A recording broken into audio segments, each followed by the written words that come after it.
This is Greg Denweiler, and you are listening to another episode of The Dividend Mailbox, a podcast about dividend growth.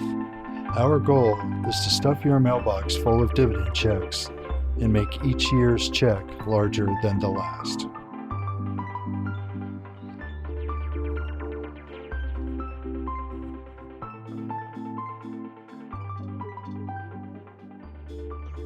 In this episode, we're going to continue to look at dividend growth and why it is so important.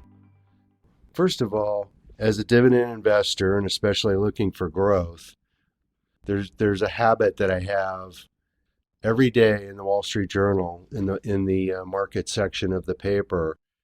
There's a data table in there that shows all the companies the previous day that raised their dividends.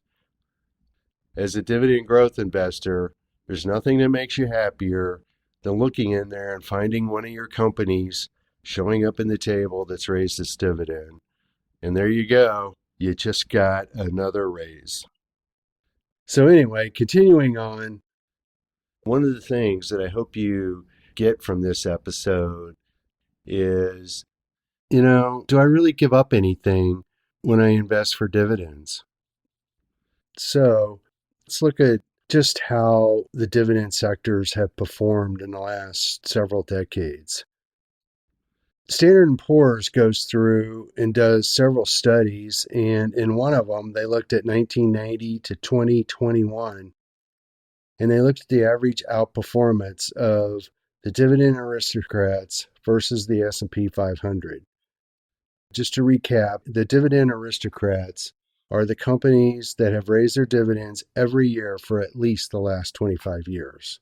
So they've got a long-term track record of dividend growth. Well, when you look at all the months from 1990 to 2021, the aristocrats outperformed 52% of the time, which equates to an extra return of 0.12% over and above the S&P 500. When you look at up months, they outperformed 43% of the time, which means they actually underperformed on up months by a negative 3.6%. So you don't earn quite as much money, which kind of makes sense because it's a little bit more of a conservative strategy. But here's the real kicker here. And this is when you look at down months, the dividend aristocrats outperformed 69% of the time. And they added an extra 1.05% in extra return. So that's where you start to get the outperformance.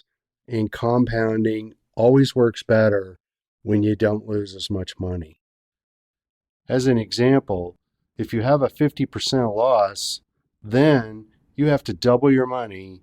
You have to make 100% to get back to even. Okay, so second of all, from 1999 to April of 2021, let's look at the 15 worst months. And this is for the S&P Composite, which is basically a broader index. Now, when we look at the dividend aristocrats, their average worst of the 15 worst months, their average was negative 7.3%. When you look at the S&P Composite, it was down 9.6%. When you look at the S&P 500 High Dividend Index, and what that is basically is just companies that pay a higher dividend, but are not necessarily growing it. It was down 10.9%. So there, if you're just looking for a big dividend, a lot of times it doesn't pay off. And the dividend aristocrats, again, show that they outperform when the market is not performing well. And now third, the dividend aristocrat yield, which currently forecasts for a yield of 2.4%. And the S&P 500 is expected to have a dividend yield this year of 1.4%. Well, here's an interesting thing. When you look at the last 25 years, every year the dividend aristocrat yield has always been higher than the market. So there again, you get the performance and you get the outperformance in down markets, and you also get extra income on top of it. You're not giving up anything to buy quality. On another note, let's look at the Dividend Aristocrat dividend cuts. When you look at 2019 to 2020, in a period where the economy was basically shut down for several months, the Dividend Aristocrats only had dividend cuts of 7.2% of the companies. But when you look at the S&P 500 high dividend index, 36% of them cut their dividends. And I think it sort of makes sense, because a lot of times the higher dividend paying companies will have more debt, they're more leveraged, and their balance sheets are just not as strong as the companies that are growing their dividend. So there's quite a bit more risk there when you don't look at quality, but just look at a high dividend. So let's take a little time and look at bull and bear markets, and we're going to compare quality high dividend stocks versus just the high dividend payers. Let's first look at the period of December 1996 to August of 2000. On a cumulative return basis, the S&P 500 Quality High Dividend Index had a total return of 58%, while the S&P 500 High Dividend Index had a return of 54%, so fairly close. But the S&P 500 over that period of time was actually up 116%, so it basically had about twice the return that the dividend indexes had. So there you may be thinking, what do you mean I don't give up anything? Well, now let's go to the dot-com bubble, and when things turned down from 2000 to 2002, the Quality High Dividend Index actually had a total cumulative return of a positive 10%. High Dividend Index had a yield of 5%, basically half, but the S&P 500 had a negative 44% return. So there, when you don't go down as much or you don't go down at all, it really helps your compounding. And then when we go to September of 2002 to 2007, where we're coming out of the recession, going up to the financial crisis, here, the Quality High Dividend Index was up 128%. The High Dividend Index was up 126%, while the S&P 500 was only up 108%. So there you actually have outperformance with the dividend indexes. And I think you always have to put these numbers into perspective. Probably the biggest reason for that outperformance from the dividend standpoint was because we're going into this era where interest rates were getting cut and where the Fed was trying to stimulate growth coming out of the 2002 recession. And then when we get to the global financial crisis, if you don't remember, in 2008 to 2009, basically everything correlated to one. So there wasn't really any place to hide. Same goes for the dividends in the S&P 500. The Quality High Dividend Index was down 43%. The High Dividend Index was down 64%. And the S&P 500 was down 51%. So quality, once again, holds up better, but it still had a pretty dramatic sell-off. But once again, I hate to overstress this, but the High Dividend Index was down the worst of the three indexes. A lot of times these higher dividend payers, they just don't have the financial discipline. Coming out of the late global financial crisis from February of 2009 to August of 2019, we had the Quality High Dividend Index. It was up 486%. The High Dividend Index was up 566%. And the S&P 500 was up 396%. So here, the dividend indexes really started to outperform. Putting that into perspective, this is a point where we had the Fed driving interest rates down to 0%, and they're in the bond market aggressively buying bonds, just throwing money out into the system, trying to stimulate the economy. In this case, the high dividend index, what you had was a situation where these companies it became much easier for them to refinance their debt, and investors were just starved for yield, pretty much going anywhere to try and find a higher income. Ned Davis Research looked at total return just based on dividend policy from 1972 to 2014. The average return for dividend cutters, and what that means is it's a company that over this period of time at some point has cut their dividend. They have a return of only 0.1%. The dividend payers, but not dividend growers, had a return of 7.85% annually. And the S&P 500, the equal weighted index, which is basically all the companies in the index had the same weight, they were up 7.93%. But when you look at dividend growers, they were up almost 10.4%. So here again, when you look at growth, it really is just back to sort of common sense. The dividend growers also are a form of a growth stock. There you have the outperformance.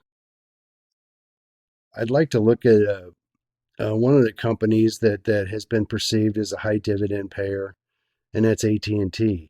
And it's been that way now for probably a decade or more. And when you look at the yield of AT&T back in January of 2012, which is 10 years ago, it had a dividend yield of 6%. Let's go to the S&P 500, and back in January of 2012, the S&P 500 had a dividend yield of 2.1%. Just looking at that, you could say, well, of course I want an extra 3 times my income. The problem is, and this is one of the things we want to look at, and one of the things that this podcast really tries to stress, is just growth is a huge factor in total return over time. So when you look at the total return of AT&T for the last 10 years, it was 53%. But the S&P 500 earned 348%. Was the extra 4% a year in dividend income really worth it? Well, the answer is no, not even close. What are some of the reasons? Because it's easy to look in a rearview mirror, but let's say, well, how did I know back in 2012 that AT&T was maybe not my best choice? Again, you're looking at quality of balance sheet. And one of the things that was happening back in that period was there were some periods where AT&T wasn't even covering their dividend because they had made some acquisitions. They were putting on a lot of debt. And they had some write-offs. A company that has a negative payout ratio or doesn't earn their dividend at any one time is not necessarily a reason not to own it. But one of the things that we're stressing is sustainability. Well, when you look at AT&T and you look at return on invested capital, that is basically all the assets of their balance sheet and what kind of return do they earn on those. Now, that's just a very simple explanation. But when we look at AT&T back in 2006, 2007, 8, they had low single digit returns, 3%, 5.5%. They actually had a negative in 2008. You really have to go all the way to 2017 before they get into the low double digits, and that was just a 1-year return. Other than that, return on invested capital really lives in the mid to low single digits. It's pretty hard to create shareholder wealth when you have a very low return on your assets. One of the things that happened is they bought Time Warner, they bought DirecTV. What happens a lot of times with these companies is they just flat overpay for them. They issue shares to build that business, but they weren't getting the returns on it. Their total assets went from $110 billion in 2004. Just 4 years later, their balance sheet ballooned all the way up to $265 billion. So that is one of the big hints of, is this company really going to be able to sustain dividend growth? And I have to tell you, AT&T is a dividend aristocrat, but our focus is not just getting the growth of a dividend. We want at least 6%. You may remember from a previous podcast, what we really are trying to focus on is that dividend line, that line of the dividends of the S&P 500 and how that has grown 6% over the last 100 years. That's the line we want to be on, and that's why we put so much focus on sustainability of dividends. So I hope now you've got a little better feel that quality dividends do tend to outperform in down markets, and the sustainability of a dividend tends to drive total return. Another thing I want to mention, and just mention it real quick because I think it's a scenario that's going to play out here in the near future. We'll go into it in more detail in the next podcast, but we're going to look at an industry that I think is offering some great opportunities, partly because it's very cheap right now, and it's oil, and some of these big international oil stocks. Politically, they're really out of favor, and we're in this, it's probably going to be multi-decades of transition where we're trying to get to clean energy. But one thing you have to remember is energy is always going to be there in some form because it's in about 90% of everything we touch and do. You may remember that Philip Morris was in an industry that was declining, but it's a pure function of, if something's cheap enough and the company has discipline over the 50-year period, it's had a total return that's beat virtually everything else in the S&P 500. So you can have an industry that is not necessarily a growth industry, but you can have companies in that industry that still do quite well. So we're going to look at a few of the international oils where I think you've got quality and you've got potentially good dividend growth here in the near future.